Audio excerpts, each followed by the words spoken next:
Halo Tribuners, live update Top 10 kembali hadir mengawali aktivitas Anda. Edisi kali ini kami akan menyajikan 10 informasi baik dari dalam negeri maupun mancanegara yang tengah menjadi sorotan. Bersama saya Agung Laksono, kita jelang live update Top 10 selengkapnya. Kita awali berita pertama dari mancanegara. Tribuners, Rusia kembali meluncurkan rudal di kota Kiev, ibu kota Ukraina pada Selasa 1 Maret waktu setempat.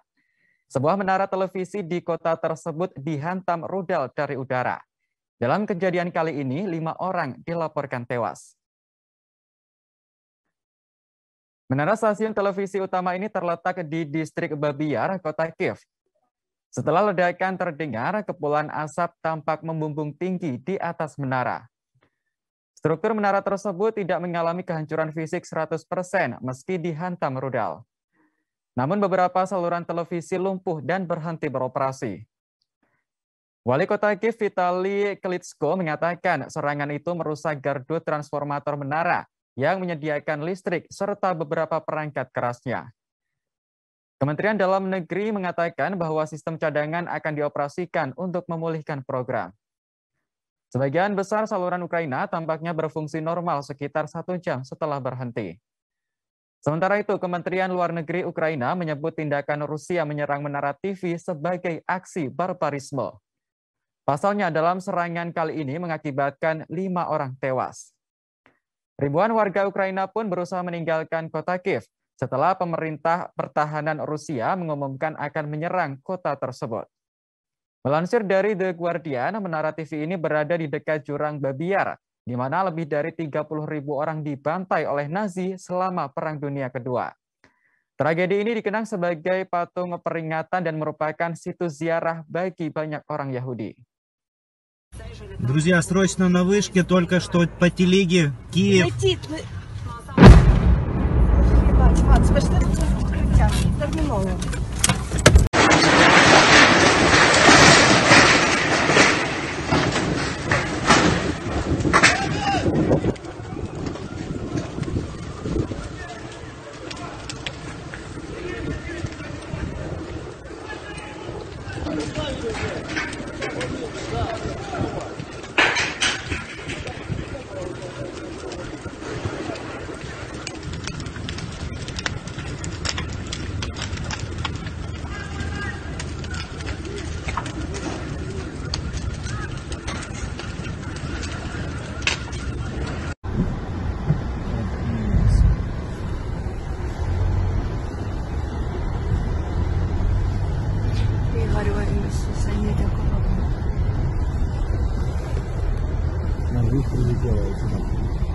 Блин, у нас машина еще затарена, еле едет, блин. Она такой жесткой. Pasukan Rusia ditugaskan untuk membunuh Presiden Ukraina Volodymyr Zelensky dikabarkan telah dilumpuhkan. Pasukan tersebut terdiri dari 2 regu elit Chechnya. Dilumpuhkannya pasukan elit itu setelah ada bocoran dari intelijen keamanan Rusia yang berpihak pada Ukraina. Hal ini disampaikan oleh Sekretaris Dewan Keamanan dan Pertahanan Ukraina, Oleksiy Danilov, seperti dilansir New York Post.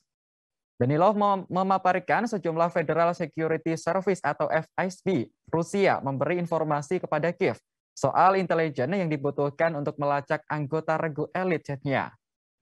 Setelah mendapat informasi, tentara Ukraina menyusun strategi untuk menghancurkan pasukan elit Chechnya. 2 regu elit tersebut akhirnya berhasil dilumpuhkan menggunakan pesawat tanpa awak atau drone buatan Turki. Pasca kejadian ini, Danilov menegaskan akan selalu menjaga Presiden Ukraina dari serangan Rusia. Meski begitu, belum jelas ada berapa banyak pasukan dari regu elit Chechnya yang terbunuh atau ditangkap pasukan Ukraina. Sebagai informasi, Chechnya adalah wilayah otonom yang termasuk bagian dari Rusia. Pasukan Chechnya bukan satu-satunya pasukan yang diyakini memburu Zelensky. Anggota grup Wagner, sebuah kelompok tentara bayaran dari Rusia, diperkirakan juga bertugas untuk membunuh Presiden Ukraina. Presiden Ukraina Zelensky sendiri merupakan target utama dari Putin sejak invasi pertama, yakni pada Kamis 24 Februari lalu.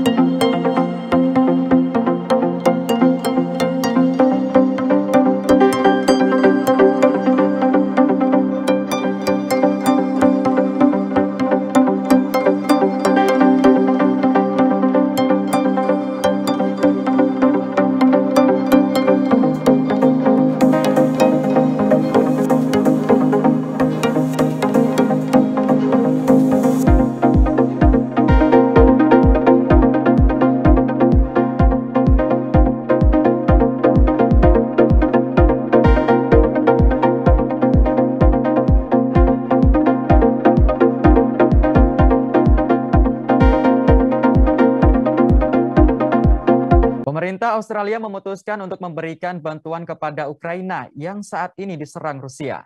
Bantuan yang digelontorkan negeri kanguru itu sebesar 50 juta dolar Amerika Serikat atau setara 717 miliar rupiah. Tak hanya itu, Australia juga mengirimkan bantuan senjata mematikan untuk melawan Rusia. Hal ini disampaikan oleh Perdana Menteri Scott Morrison seperti dilansir dari ABC. Morrison menjelaskan pendanaan senjata mematikan tersebut diantaranya rudal dan amunisi. Saat ini Australia sedang berkoordinasi dengan NATO untuk mempermudah rencana pengiriman amunisi tersebut. Pihaknya memastikan bahwa senjata itu akan segera dikirimkan. Tak hanya itu, pemerintah juga akan memberikan sekitar 35 juta aus untuk kemanusiaan dan membantu warga Ukraina yang mencari keluarganya. Hanya saja Morrison tak memberi jawaban kalau ditanya apakah Rusia akan dikeluarkan dari G20 atau tidak, sesuai dengan adanya invasi terhadap Ukraina. Pemerintah sendiri mendesak warganya tidak melakukan perjalanan ke Ukraina dan bergabung dalam pertempuran. Ia mengatakan belum jelas posisi hukum untuk orang-orang Australia yang tetap nekat untuk pergi. Sebagaimana diketahui, invasi yang dilakukan Rusia terhadap Ukraina sudah berlangsung sejak Kamis 24 Februari kemarin. Rusia terus mendesak masuk ke berbagai wilayah di Ukraina untuk menguasai ibu kota Kiev. Tak hanya itu, Presiden Ukraina Volodymyr Zelensky juga menjadi target utama pasukan Rusia.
Presiden Amerika Serikat Joe Biden mengecam aksi Rusia yang melakukan invasi terhadap Ukraina. Biden bahkan menjuluki Presiden Rusia Vladimir Putin sebagai diktator. Meski begitu, pemerintah Amerika Serikat tak akan mengerahkan pasukan ke Ukraina. Hal ini disampaikan Joe Biden dalam pidato kenegaraannya pada Rabu 2 Maret 2022. Biden menyebut Putin akan menghadapi isolasi ekonomi dan diplomatik yang melemahkan Rusia karena menyerang Ukraina. Ia lantas melontarkan kritik pedas kepada Putin dengan menyebutnya sebagai diktator. Dirinya meyakini bahwa pasukan Putin tak akan bisa melawan tembok kekuatan besar dari rakyat Ukraina. Pernyataan ini sekaligus menjadi bukti bahwa Amerika Serikat memberi dukungan penuh kepada Ukraina. Meski begitu, Biden menegaskan tidak akan ada pasukannya yang diterjunkan ke medan perang yang sudah berlangsung selama sepekan ini. Ia tak menjelaskan secara rinci mengenai alasan di balik keputusan tersebut. Biden kemudian mengumumkan larangan semua pesawat Rusia melintasi wilayah udara Amerika Serikat. Dia menyebut Amerika Serikat, Kanada, dan sejumlah negara Eropa bakal menutup wilayah udara untuk pesawat Rusia dan pesawat lain sebagai tanggapan atas invasi ke Ukraina. Menurut Biden, Putin telah meremehkan peringatan dan sanksi yang dijatuhkan oleh negara Barat. Dalam kesempatan tersebut, Biden juga mengundang Duta Besar Ukraina, Oksana Markarova, untuk hadir sebagai tamu. Markarova duduk di sebelah ibu negara Amerika Serikat, Jill Biden. Pertemuan itu menjadi momen untuk memberi dukungan kepada seluruh warga Ukraina.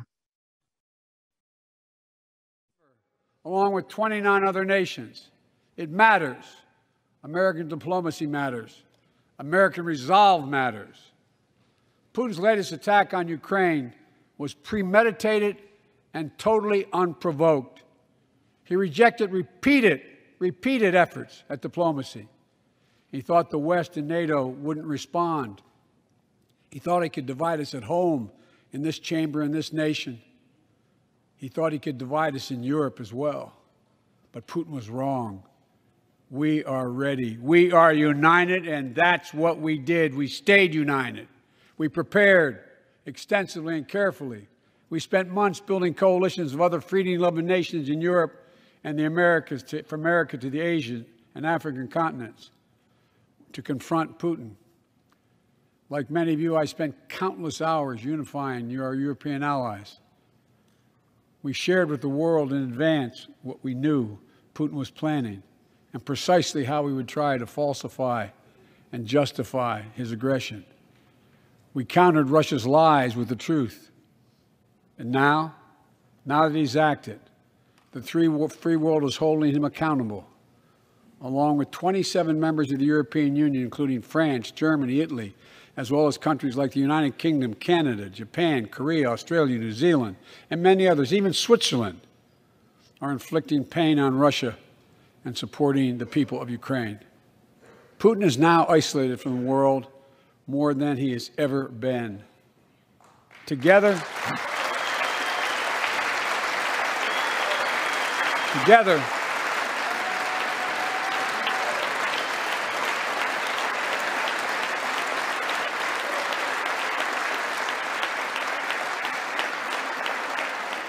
along with our allies, we are right now enforcing powerful economic sanctions.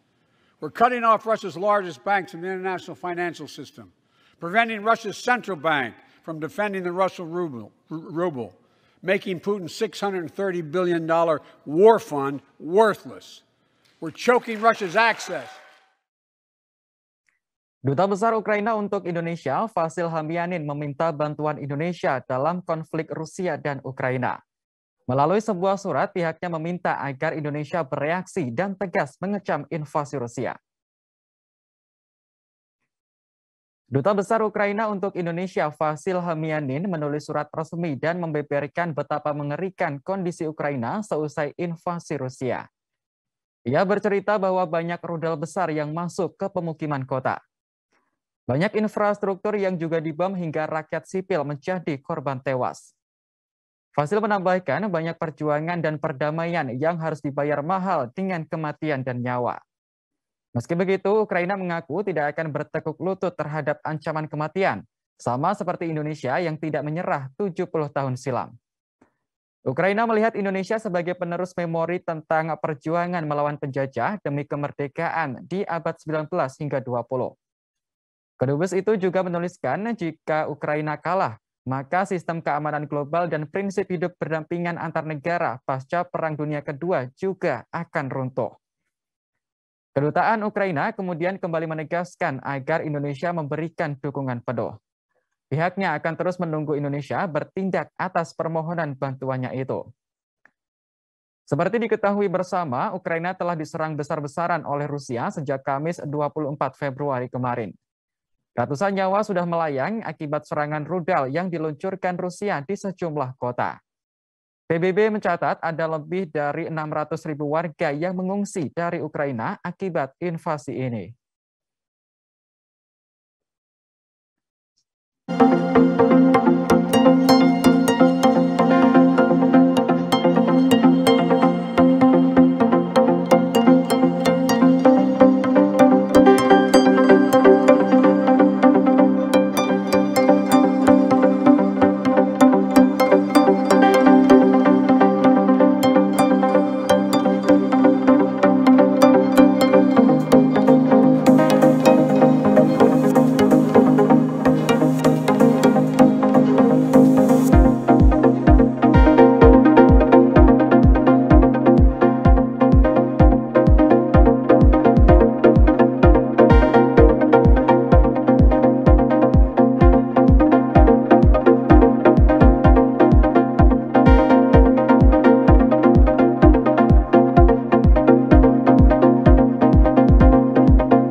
Kita beralih ke informasi dalam negeri. Tribuners, banjir setinggi hampir 5 meter merendam sejumlah wilayah di kota Serang, Banten pada Selasa 1 Maret kemarin. Derasnya arus banjir bahkan membuat rumah warga hanyut terseret air. Hingga Rabu 2 Maret hari ini, jumlah korban tewas bertambah menjadi 6 orang. Banjir yang menggenangi kota Serang ini akibat hujan deras yang terjadi sejak Selasa pagi. Dalam video yang beredar, banjir mengakibatkan rumah warga hanyut karena terseret derasnya air. Setidaknya ada 2.413 rumah yang terdampak bencana banjir ini. Hal ini kemudian membuat 2.900 warga harus mengungsi dari rumahnya. Juru bicara penanggulangan banjir Kota Serang, Arif Rahman Hakim mengatakan ada 43 titik banjir yang merendam Kota Serang. Namun 60% diantaranya kini sudah dinyatakan surut. Arif mengatakan banjir juga masih menggenangi kawasan Masjid Banten Lama, terutama di plazanya. Namun petugas gabungan melakukan penanganan banjir dengan menyedot air menggunakan pompa. Adapun korban yang meninggal yakni Afrizal karena tersengat aliran listrik, Farel 11 tahun dan Aldi 16 tahun ditemukan meninggal dunia karena hanyut. Selanjutnya satu korban tanah longsor warga Angsoka, Kecamatan Kasemen. Kemudian Armansyah 12 tahun dan Gusti 18 tahun korban hanyut. Kini masih belum ditemukan dan dalam proses pencarian. Lebih lanjut Arif mengatakan untuk rumah rusak berat kini ada 4 unit. Bahkan ada 1 unit rumah yang terbawa arus Sungai Cibantan. Kapolres Serang AKBP Maruli Ahila Sutapea mengatakan pihaknya langsung mengerahkan personel untuk membantu evakuasi warga yang terdampak. Maruli berujar bahwa titik terparah banjir berada di Kompleks Fatmaraya. Akibat peristiwa ini, Wali Kota Serang Syafruddin turun ke lapangan untuk memantau lokasi. Pemkot Serang kini juga telah membuka posko pengungsian di SDN 7 Kota Serang. Ada lebih kurang 10 titik banjir yang ketinggiannya cukup di atas rata-rata. Itu ada di Taktakan, ada di Kota Serang, dan ada di Kasemen. Mengantisipasi tersebut, teman-teman, kita mendirikan posko bantuan penanganan banjir. Inilah salah satunya yang ada di daerah Kota Serang. Ada 5 posko yang kita dirikan dan kita siapkan dapur lapangan. Artinya kita juga berterima kasih kepada masyarakat yang sudah mau juga secara swadaya mandiri mau ikut membantu kita menyediakan dapur lapangan. Seperti ibu ini berkenan membantu kita menyiapkan lapangan. Dan alhamdulillah puji Tuhan dari Mabes Polri hari ini bisa kita lihat di belakang ada bantuan dari Bayangkari berupa sembako yang nanti akan kita distribusikan kepada masyarakat yang terdampak. 5 titik itu di mana aja? Ya cukup banyak. Yang pasti ada di sini, kemudian ada di daerah Pakupatan, kemudian ada daerah Cilowong, kemudian ada di daerah Kasemen. Cukup banyak, Pak. Kalau untuk data korban lah? Kita berkoordinasi dengan BPBD. Dari BPBD menginformasikan ada 2 hari ini korban akibat bencana. Pertama dikarenakan aliran listrik, dan yang kedua terkena bencana longsor. Imbas kasus dugaan penipuan, semua rekening milik Indra Kesuma alias Indra Kents kini diblokir oleh Barreskrim Polri. Upaya ini dilakukan untuk melacak aset tersangka kasus investasi bodong trading lewat aplikasi Binomo yang menyeretnya. Polisi pun bahkan akan melacak orang-orang terdekat Indra Kents. Direktur Tindak Pidana Ekonomi Khusus Barreskrim Polri, Brigjen Wisnu Hermawan mengatakan, total ada 4 rekening Indra Kents yang diblokir. Ia memastikan bahwa Pusat Pelaporan dan Analisis Transaksi Keuangan atau PPATK yang memblokir rekening Indra Kents. Wisnu belum bisa merinci jumlah pasti uang yang berada dalam 4 rekening milik Indra tersebut. Namun diperkirakan uang yang tersimpan dalam rekening itu mencapai puluhan miliar. Wisnu mengatakan pihaknya bekerja sama dengan PPATK untuk melacak transaksi milik Indra yang terkait dengan Binomo. Polisi juga akan melacak aset terhadap kerabat sosok yang dikenal dengan sebutan Crazy Rich Medan itu. Selain memblokir rekening Indra Kents, polisi juga berencana menyita rumah mewah milik Indra di Medan, Sumatera Utara. Pasalnya rumah itu diduga juga berasal dari hasil kasus penipuan investasi bodong trading binary option Binomo. Namun sebelum melakukan penyitaan, pihaknya masih memerlukan izin penetapan pengadilan. Wisnu mengungkapkan tak akan ada banyak aset milik tersangka yang disita oleh kepolisian. Selama pemeriksaan, Indra disebut cukup kooperatif, namun sayangnya ia diduga berusaha menutupi dalang pemilik Binomo. Diketahui sebelumnya, Indra telah ditetapkan sebagai tersangka penipuan investasi Binomo. Ia juga ditahan untuk 20 hari pertama di rumah tahanan Barreskrim Polri terhitung sejak 25 Februari 2022. Nggak usah kita kembangkan karena ada beberapa saksi yang belum lapor, sekarang lagi lapor lagi kita untuk ternyata ada lagi saksi lain, karena kan itu kalau orang jadi tersangka sudah 2 alat bukti yang sah untuk kita tetapkan tersangka. Terkait dengan dengan yang kita cita, kita udah blokir, ada 4 rekening blokir, uangnya ada situ puluhan miliar situ ya. Itu yang diblokir BPTK, iya BPTK. Kita blokir dulu, kalau kita blokir dulu, kita minta sesuai dengan TPP itu kan kita harus minta kepada Kabarskrim untuk membuat surat untuk meminta pembukaan harta kekayaan, lalu kita bisa lihat. Itu sama dengan puluhan miliar lah. Bisa hitung. Nanti kalau kita buka nanti kita nggak tahu puluhan miliar. Dan kita akan kembangkan juga pada orang terdekat. Ya, siapa yang mencicipi atau menerima uang hasil tindak pidana pencurian pasti akan kena.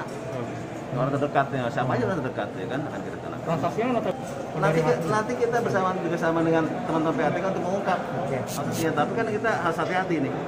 Barang bukti tersebut kertaketan tidak, seperti mobil dibeli di mana, siapa belinya, uangnya di mana, rumah tuh izin dulu penetapan. Jadi diberikan penetapan di pengadilan negeri baru kita sita, kan gitu. Jadi jangan sampai kita salah dalam masalah administrasi penyidikan. Kita juga tunggu tunas saja. Putusan aja ya. Mau nyita rumah harus izin dulu pengadilan, ya kan? Udah kasih putusan penetapan baru kita sita. Rumah yang di Medan itu berarti udah nanti dimintakan ke pengadilan. Semua kita mintakan semua. Pak, itu seluruh rekeningnya atas nama siapa, Pak? Ada nama macam-macam. Nah, mereka nama tidak punya pencucian uang itu ada uang bersih, uang kotor jadi satu. Nanti kita lengkapi semua administrasinya baru kita sampaikan. Tadi Bapak bilang ada beberapa afiliator yang mau diperiksa. Emang ada berapa sih semuanya Pak afiliator? Ya, yang kita mungkin ada 2 yang kita mau periksa lagi. Dari keterangan saksi ya, saksi yang mengatakan ada afiliator. 2 ini? Inisial apa? Oh, nanti kita lihat dulu. Dia mengatakan nih si siapa Indakers itu dia nggak kenal. Dia menutupi. Ini bagaimana dia terima uang kalau dia nggak tahu? Nah, emang lu dia uang dari angin terima uang yang bisa kayak begitu, menutupi platformnya itu. Kita akan lagi dalami siapa pemain di belakang. Jadi ada nama, ada tokoh lagi di belakang. Kalau saya lihat masih luar negeri ya, tapi pemainnya di sini juga sih. Indonesia juga. servernya kali Pak. Iya. Sama dulu luar negeri tapi pemain di sini juga. Orang Indonesia juga lah. Tunggu waktu lah kita akan ungkap. Kan haknya tersangka untuk diam. Hak tersangka untuk diam itu haknya loh. Nggak boleh kita makan maksa. Enggak. Baik-baik aja kok Pak. Sudah kita baik-baik sini. Tapi kita akan ungkap siapa orang dekatnya, kita akan ungkap. Ya, siapa yang terima uang masalah kasus itu kita ungkap. Berarti sejauh ini ada pemeriksaan terhadap buat rencana kegiatannya untuk tracing aset ini berarti ya? Tracing aset dulu untuk para korban. Politisi Partai Golkar Aziz Samuel resmi ditetapkan menjadi tersangka pada Rabu 2 Maret 2022. Aziz ditetapkan menjadi tersangka dalam kasus pengeroyokan Ketum DPP KNPI Haris Pertama. Hal ini disampaikan oleh Kabid Humas Polda Metro Jaya, Kombes Zulpan dalam keterangan persnya. Zulpan menerangkan Aziz sebelumnya telah menjalani pemeriksaan selama 12 jam. Dalam hal ini, Aziz terbukti memberikan perintah kepada eksekutor untuk mengeroyok Haris Pertama. Zulpan menyebutkan sebelumnya polisi juga telah menetapkan 5 orang tersangka. 5 orang tersebut diantaranya berinisial NS, JT, SS, I, dan A. Namun rupanya kelima tersangka yang merupakan debt collector tersebut bertindak sebagai eksekutor. Hingga akhirnya pemeriksaan para tersangka tersebut berujung pada Aziz yang kini resmi menjadi tersangka. Akibat perbuatannya, ia terancam pidana 9 tahun penjara. Seperti diketahui, Ketua Umum KNPI Haris Pertama menjadi korban pengeroyokan di salah satu restoran di kawasan Menteng, Jakarta Pusat pada Senin 21 Februari lalu. Haris pun melaporkan kejadian pengeroyokan yang dialaminya ke Polda Metro Jaya pada Senin malam. Atas laporan tersebut, penyidik Polda Metro Jaya kemudian menangkap 5 orang yang terlibat dalam pengeroyokan tersebut. Saya dengan Pak Dir akan menyampaikan terkait dengan update penanganan kasus yang terjadi pada tanggal 21 Februari tahun 2022 pukul 14.00 bertepat di Rumah Makan Garuda Jalan Cikini Menteng, Jakarta Pusat, yaitu pengeroyokan yang dialami oleh korban atas nama Haris Pertama yang juga merupakan Ketua DPP KNPI. Terkait dengan kasus ini tentu rekan-rekan perlu saya sampaikan kembali bahwa Polda Metro Jaya begitu menerima laporan kejadian adanya tindak pidana pengeroyokan terhadap korban saudara Haris Pertama yang melaporkan ke Polda Metro Jaya. Polda Metro Jaya di bawah pimpinan Ditkrimum Polda Metro Jaya langsung melakukan tindak lanjut atas laporan tersebut. 3 orang pelaku pada saat itu, yaitu atas nama NS, JT, dan SS. Kemudian pada saat itu juga ada 2 orang DPO, ya, ditetapkan DPO karena pada saat ini ditangkap, ini mencoba melarikan diri sehingga ditetapkan DPO. Kemudian beberapa hari kemudian, selang dilakukan pemeriksaan terhadap 3 orang yang ditangkap di awal, kedua orang DPO ini menyerahkan diri. Yang pertama atas nama saudara Irfan yang menyerahkan diri, kemudian yang kedua saudara Harfi menyerahkan diri juga ke Polda Metro Jaya. Kemudian dilakukan pemeriksaan oleh penyidik Ditkrimum Polda Metro Jaya. Hasil pemeriksaan terhadap mereka, ya, baik 3 orang pertama maupun 2 orang berikutnya yang DPO menyerahkan diri, ini Kita beralih ke informasi berikutnya. Tribuners, seorang oknum polisi di Goa, Sulawesi Selatan diduga meruda paksa anak di bawah umur. Dalam melancarkan aksinya, pelaku mengiming-iming korban dengan biaya pendidikan serta kebutuhan hidup. Pihak keluarga bahkan menyebut bahwa korban dijadikan budak seks oleh pelaku. Pelaku merupakan perwira polisi berpangkat AKBP berinisial M yang bertugas di Polairut Polda Sulawesi Selatan. Kasus ruda paksa ini terjadi diawali dengan upaya percobaan pada September 2021 lalu. Kemudian pelaku melancarkan aksinya pada Oktober 2021. Korban IS yang masih berusia 13 tahun ini diketahui bekerja sebagai asisten rumah tangga pelaku. Kuasa hukum korban Amiruddin menjelaskan bahwa pelaku mengiming-iming korban akan memfasilitasi biaya sekolahnya. Tak hanya itu, pelaku juga kerap memaksa korban. Aksi bejat pelaku bahkan terakhir dilakukan pada Sabtu 26 Februari malam.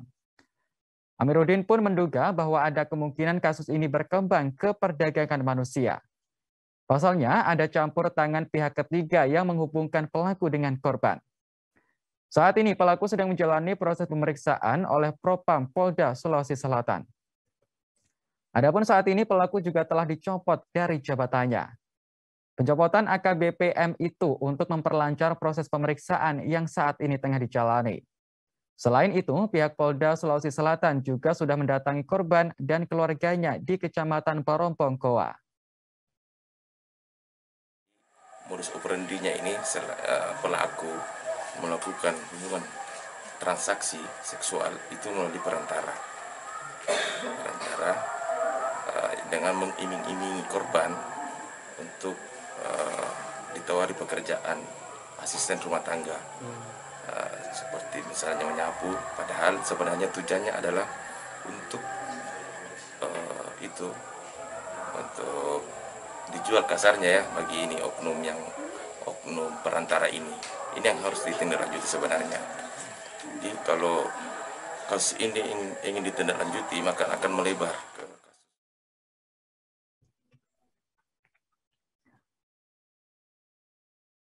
adanya personel TNI Polri yang disebut tak setuju dengan pemindahan Ibu Kota Negara atau IKN. Jokowi menyebut mereka yang tak setuju dengan pemindahan IKN berdebat melalui grup WhatsApp. Presiden lantas meminta agar para personel TNI dan Polri tersebut didisiplinkan. Hal ini disampaikan Jokowi saat memberikan pengarahan dalam rapat pimpinan atau Rapim TNI Polri di Markas Besar TNI pada Selasa 1 Maret. Awalnya Jokowi mencontohkan jika ada sebuah kebijakan yang menjadi polemik di masyarakat agar tidak diperdebatkan di grup WhatsApp. Presiden kemudian menyinggung mengenai kebijakan IKN. Jokowi mengklaim ada personel TNI Polri yang masih saja tak setuju dengan pemindahan IKN ke Kalimantan Timur. Ia pun meminta agar para personel TNI Polri yang mendebatkan IKN untuk didisiplinkan. Presiden menegaskan kebijakan pemindahan ibu kota baru sudah diputuskan. Oleh karena itu, personel TNI Polri diminta untuk tak sembarangan berbicara soal IKN. Jokowi lalu menekankan soal kesetiaan prajurit kepada negaranya. Menurutnya, kedisiplinan tentara dan polisi sangat berbeda dengan masyarakat sipil. Di Rapim tersebut, Jokowi juga sempat berbicara mengenai keluarga TNI dan Polri. Jokowi mengingatkan kepada istri personel TNI Polri untuk tidak mengundang penceramah radikal saat pengajian. Apalagi ceramah tersebut mengatasnamakan demokrasi.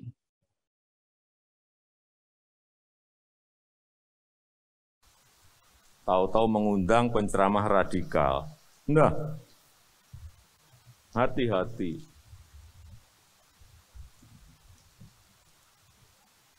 Juga hal kecil-kecil, tapi harus mulai didisiplinkan di WA Group. Saya melihat di WA Group, karena di kalangan sendiri, oh boleh, hati-hati. Kalau seperti itu diperbolehkan dan diterus-teruskan, hati-hati.